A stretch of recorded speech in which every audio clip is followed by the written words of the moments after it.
Welcome to the Hamsi Analytics Daily Market Commentary. I'm Paulo Navarro. Today is Friday, January 25th, 2013.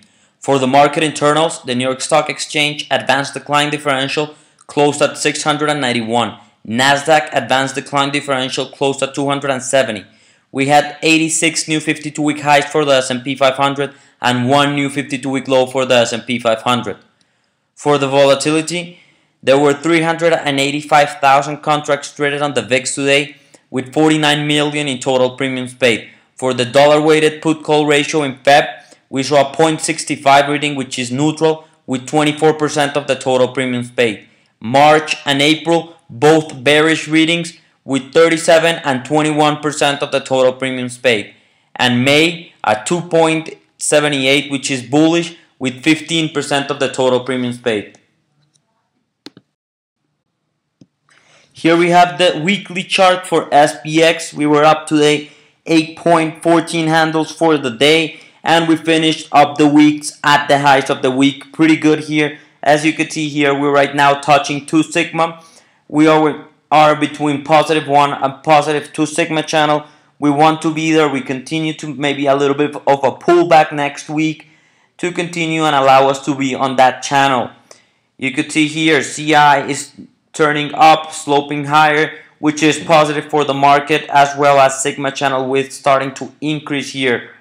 We want to continue to go higher here, maybe a little bit of a pullback, some consolidation around this 1500 level, which was our target, and then we continue to rally. If we continue, look at this chart, the number of 52-week highs versus the number of 52-week lows in the S&P daily. You can see here we're starting to get some high readings here and pretty flat readings on the number of 52-week lows. The important thing here is that we have not spiked here and then back here like it happened here. We're continuing to be on the process of going higher and higher, which is solid here. We wanted to continue around this 60 to 100 level. We do not want it to spike a lot higher from here. For the Qs, still we have this head and shoulders we've been talking about every Friday for a while now. We test this high here. We could not break it. I'm starting to get worried here. This triangle also is starting to compress. I want to see a breakout here and maybe try to test this 70 level. So let's watch how this head and shoulders pattern develops. Remember, it's a weekly, so it will take some time for it to develop. For GLD, here we have the weekly chart for GLD. Very bad week here. We ended almost at the lows of the week after reversing here from the highs. And we are right now again very close to our support line, the 100-week moving average, which is at 59.85. I think we're going to go and test that level and even maybe try to break it. So keep an eye on that level, but let the market tell you what to do from here. Apple, here we have it. Horrible week for Apple. You can see here this huge gap, red bar here. We broke the 100-week moving average. Pretty important. Our next support is around 430.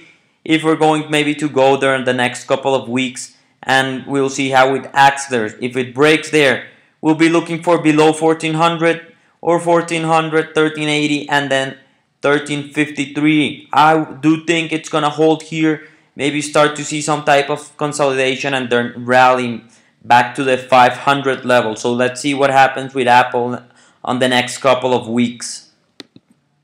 For Google, very nice earnings here. We continue to be on this upward channel. As you can see here, we're on the upper part.